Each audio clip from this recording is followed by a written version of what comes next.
Hello, this is Charlene. We're going to do part C of our projectile word problem. If you haven't seen the first two parts, you should see the links below this video.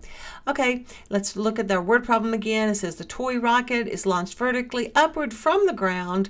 It has a velocity, and its height h after t seconds is given by this equation. H of t is equal to negative 6t squared plus 128t.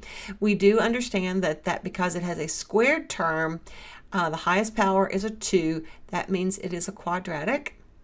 Okay, and now let's look and see what question they are asking of us in this video. They are saying, how long will it take the rocket to hit its maximum height? So what does this mean by maximum height? It's like, how high will it go? Well, if you watch the previous videos, you understand that when it says h of t, that means this is a height function. And the h of t is interchangeable with y. So that means the height function, the height numbers, will be on the y-axis because the y is interchangeable with h of t.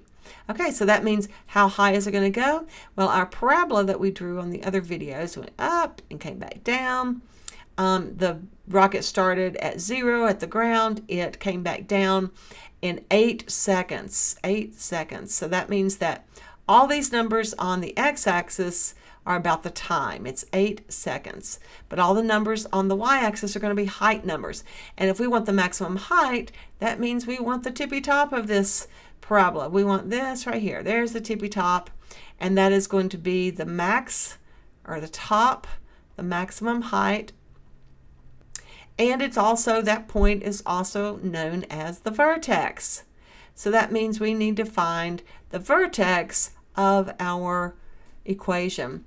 So how do we find the vertex? Well, we are going to use this. I sometimes refer to this as a magic bullet. A magic bullet for finding the x value of the vertex. It's negative b over 2a. Okay, so we have to remember standard form in our quadratic equation is ax squared plus by is equal to c. And of course, in this particular one, it's actually plus 0 because our rocket started from the ground at ground 0. Okay, but we're going to plug in this b number right there into our magic bullet. So it's going to be negative b, which is negative 128.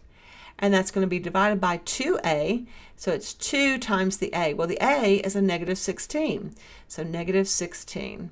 Okay, so at this point, we can kind of do some things in our hand if we want to, or we can do it with a calculator, either one. But we're going to cancel out these negatives. A negative in the numerator and a negative in the denominator will cancel out. Okay, and then I can take 2 divided into 128, 2 into 128 is going to be what? 64, so 64. So 2 divided into 128 is 64, and then that's divided by 16. Well, how many times does 16 fit into 64? Let's see, I believe it's going to be 4. Yes, 4 times. Now, if you want to get your handy dandy calculator and just double check yourself, I'm a big fan of calculators. So we have 64 divided by 16. And is that 4? Yes, we're right. Good job. Okay, so that means that the x value of our vertex is equal to the 4. So that means that this point right here has an x value of 4, and that correlates with the x-axis, which means 4 seconds. So our question was, how long? How long will it take to get to the max point? Well, in reality, that's all we need. We don't even need to figure out how high it is. They did not ask us how high the maximum height is that the rocket will reach. All they want to know is how long. So how long? Well, it's going to take 4 seconds to get up to that maximum height. 4 seconds is our answer. That's all we need. And we are finished. So hopefully that helps you go through the process, helps you think about it. Just click on the like button, click on the subscribe button, and we'll see you back later.